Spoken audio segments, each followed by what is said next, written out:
Welcome back to Embers and Intentions. It's a new month, and with that comes a new focus theme for us. For August, we will be focusing on healthy boundaries.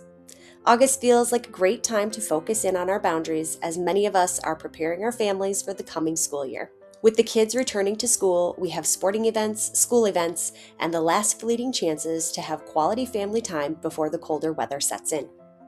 Setting boundaries in place now will help you to ensure that you are guarding your time against the things that infringe upon them most. Before we get started in today's exercise, I want you to know that I understand that setting boundaries is difficult and may even feel uncomfortable.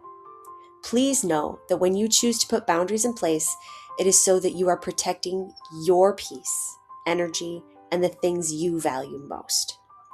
Grab your copy of this month's Embers and Intentions journal and turn to today's notes page. Let's get started.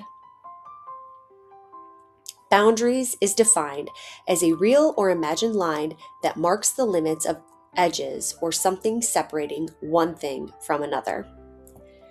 When it comes to our personal boundaries, it involves the limits you put in place for yourself so that you feel safe, healthy, and you find the limit acceptable. This could be regarding both a physical or mental boundary. Boundaries are different for everyone because we are all uniquely different in a beautiful way. I am not a horror movie person. Heck, I'm not even a real events movie most of the time because I find the content to be too heavy for me emotionally. In fact, I know that these negative things impact me so much that I've stopped watching the news over 8 years ago. It was just too much to take in all the negativity that was swirling on the TV. Even the things that I could do something about left me feeling like my action wasn't enough. It was at that time that I decided this isn't good for me, so I'm letting it go. I felt even more validated in this decision when I recently read in the book Limitless that the author doesn't listen to the news or scroll social media either. He encourages others to do the same. His reasoning is that this information truly isn't adding to our lives in a positive way. And if there is anything happening in the world that you need to know about, you can simply ask someone when you're out and about. Anything new happening in the world today? If there is, they'll let you know. It may seem like an extreme boundary, but I encourage you to give it a try to see how it changes your body and emotions. Looking at today's notes page, take a moment to fill in where your boundaries have been crossed. You will see several different areas where you can express that a boundary was followed, crossed, or may be in what we call the gray area here, meaning it's been challenged and you are upset with that fact. It's okay to notice these things. Don't let them upset you, but rather instead think of them as a learning opportunity.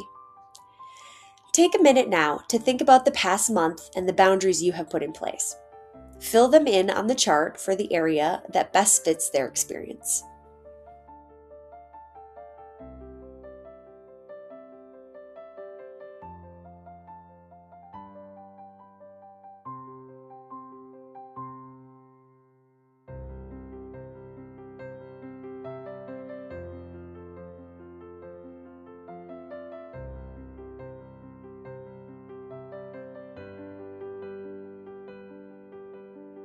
Great work.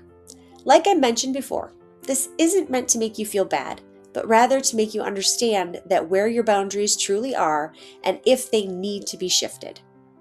For me personally, this exercise showed me that I need to put a clear boundary in place for my job contacting me.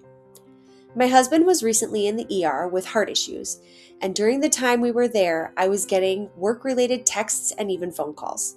To say that it felt unprofessional and highly inappropriate is an understatement. One of my key values is family, and if the situation were reversed, I would have done everything in my power not to call someone while their loved one was in the hospital. I also know that enforcing this boundary relies on me. I have to make it clear that this is unacceptable behavior. One thing I will be doing is blocking work phone calls during non-working hours. I'm paid hourly, and reaching me for work-related things outside of business hours and not paying me for those hours is unacceptable. Again, this falls on me. I need to set the firm boundary and follow through with it. When you look at your journal page, What do you notice about the boundaries you have in place? Are there places where these could be improved? Where are you doing well, and how can you apply that to the other areas that are lacking?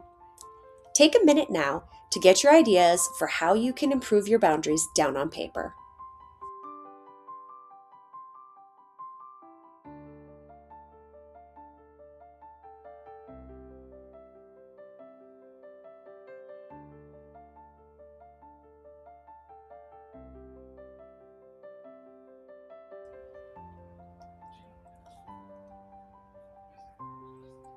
Great work. I know that we can do a better job of protecting our boundaries and our personal energy. I hope that today's exercise left you feeling empowered to create those changes that will most benefit you and your family. I'll see you again tomorrow for another daily reflection.